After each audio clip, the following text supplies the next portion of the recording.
This is day 4 of Eastgate's 5-part series celebrating National Infrastructure Week. If you haven't watched the videos from earlier this week, they're in the description below.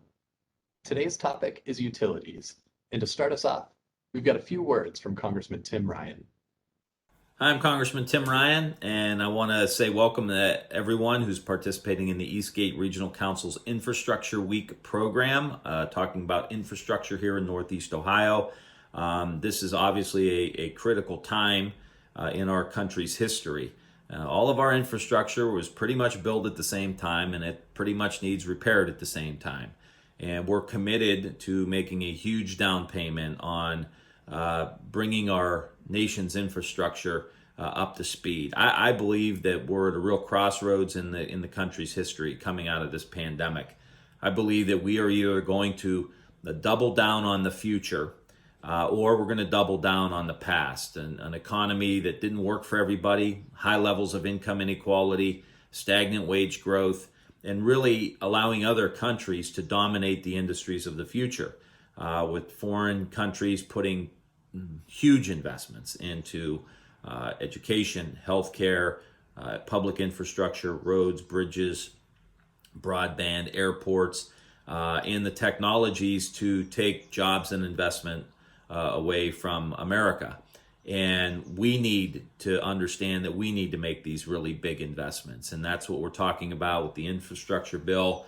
When you look at how we win the future, how we dominate the industries of the future, electric vehicles, charging stations, battery production, artificial intelligence, 5G, all of these issues are key to how we play into the future, what our role is as a country in the future. And many countries like China aren't just investing in infrastructure in China, they're investing in infrastructure all around the world. They're building ports in Africa to be able to access the raw materials that are needed for our cell phones, our computers, our space industry, and so many other technologies.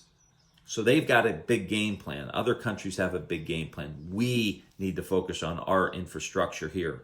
The issue around broadband and making sure that our businesses have access to high-speed internet and quality broadband so that they can grow their companies, so that our kids don't have to drive to a McDonald's to download their assignments because that's the only place in town that has Wi-Fi. We're a better country than that. And so what you're talking about today is how does America compete? How do we dominate these industries of the future? And so I'm proud to be supportive. Look forward to working with all of you as we move into the highway bill and the infrastructure bill, working with all of you to make sure that we're bringing that money back here to Ohio and to Northeast Ohio so that our kids and our grandkids could have an economy that will allow them to make a good living here, make a good middle class living, and not be too far away so they can have Sunday dinner. That's what this is all about. So thanks for your leadership. Jim, you're the best. Keep going, man. You're doing great, and we love partnering with you and look forward to all your leadership as we move forward. Thanks.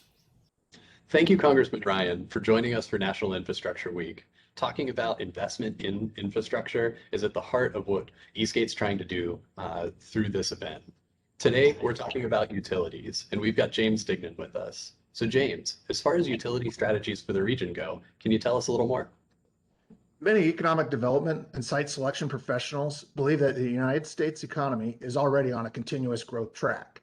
And this is reflected in our community, in the new facility and expansion plans, as well as across the country. If the utilities in our region adopt a creative economic development strategy, they can accelerate the success of such growth through regional attraction, retention, and expansion efforts. The term utilities can refer to a lot of different concepts. Are you able to clarify which ones we're speaking about? And also, how do utilities play a role in economic development? Yeah, great question. For the purposes of our discussion today, utilities includes water, wastewater, stormwater, as well as garbage and recycling, but also includes the traditional gas and electric service delivery. But as Congressman Ryan mentioned, it could also include telecommunications, fiber, broadband, and other critical enablers for our 21st century economy.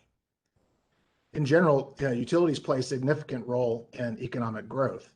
Expansion of commercial and industrial businesses can often result in increases in consumption and is often also directly related to the extension of our regional utility infrastructure.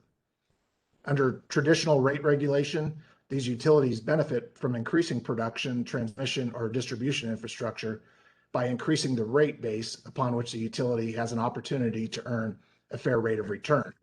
Thus, the utility has an economic incentive to support commercial and industrial growth within their service territory. However, utilities can support economic growth in many other ways. Historically, the primary requirement was to provide reliable service at low cost.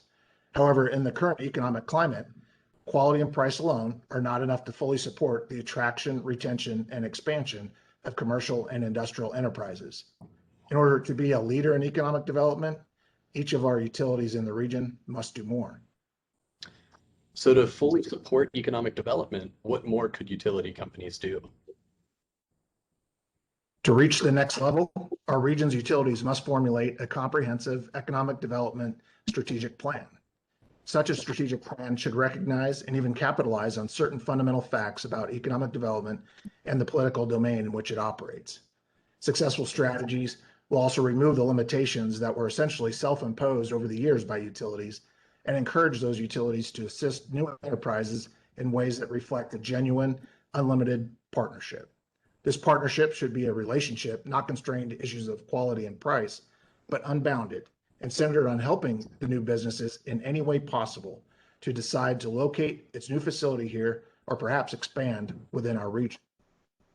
Those utilities who do develop creative approaches for supporting business attraction efforts will reap the financial and public relations rewards.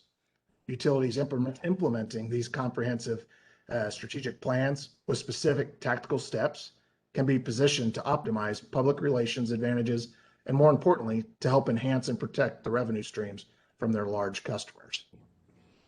In any economic climate, it is important for utilities to formulate comprehensive economic development strategic plans, and recognizing that the paradigm for utility economic development is comprised of political, regulatory, as well as financial elements.